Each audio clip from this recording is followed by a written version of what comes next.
সালাউদ্দিন আহমেদকে জবাব দিতে হবে। এর বিচার না হওয়া পর্যন্ত আমরা হবিগঞ্জে আছি। যদি পারে আমাদেরকে মেরে ফেলবে, এখান থেকে প্রয়োজনে আমাদের লাশ যাবে। এর জবাব তারেক রহমানকে দিতে হবে। হাত ভেঙে গেছে, কারো মাথা ফেটে গেছে, ক্যামেরা ফোন সব ওই জিকে গৌসের ছাত্রদল যুব দলের সন্ত্রাসী বাহিনী সব নিয়ে গেছে।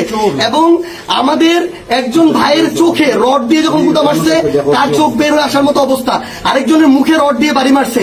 এই ভাইদেরকে এবং উনি আমার জেলা সেক্রেটারি এনসিপির, উনি একজন ভাইকে বাঁচাইতে গিয়ে রড দিয়ে উনার এই কনুই ভেঙে শেষ করে দেওয়া হয়েছে। আপনারা একটু কাছে নিয়ে আসেন, আপনারা যদি দেখেন যে এখানে উনার হাতটার কি অবস্থা হয়েছে, এই জায়গায় মানে এটা ধরার মতো কোনো অবস্থা নেই। এখানে মাথায় এই যে রড দিয়ে প্রত্যেকটা জায়গায় বাড়ি মারছে। আমরা যখন আমাদের এই আহত 7-8 জন ভাইকে নিয়ে সদর হাসপাতালের দিকে যাইতেছিলাম তাদের চিকিৎসার জন্য, তখন সদর হাসপাতালের সামনে ওই 24শে জুলাইয়ের সময় যেমন খুনি বাহিনী যেভাবে আক্রমণ করছিল হাসপাতালের গেটে, ঢাকা মেডিকেলের গেটে, ওইভাবে আমাদেরকে খুনি বাহিনী এইখানে ছাত্রদল যুব দলের সন্ত্রাসী ক্যাডাররা, জিকে গাউসের ক্যাডাররা, তারা আমাদেরকে আক্রমণ করে হাসপাতালে পর্যন্ত ঢুকতে দেয় নাই। এখন আমি যখন আমার ভাইদের নিয়ে যাচ্ছিলাম, তারা আমার হাতে পর্যন্ত রড দিয়ে বাড়ি মারছে, ইট মারা শুরু করে, এরপরে রড থেকে শুরু করে যত ধরনের তাদের লাঠি সোটা এগুলো তারা মারা শুরু করে।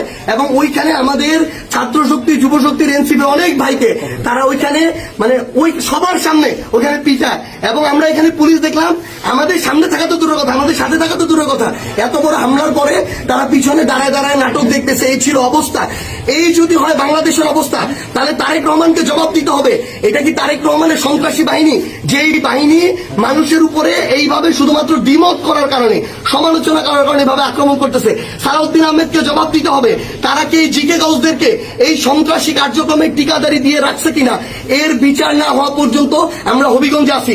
যদি পারে আমাদেরকে মেরে ফেলবে, এখান থেকে প্রয়োজনে আমাদের লাশ যাবে। কিন্তু এর বিচার, এর জবাব তারেক রহমানকে দিতে হবে।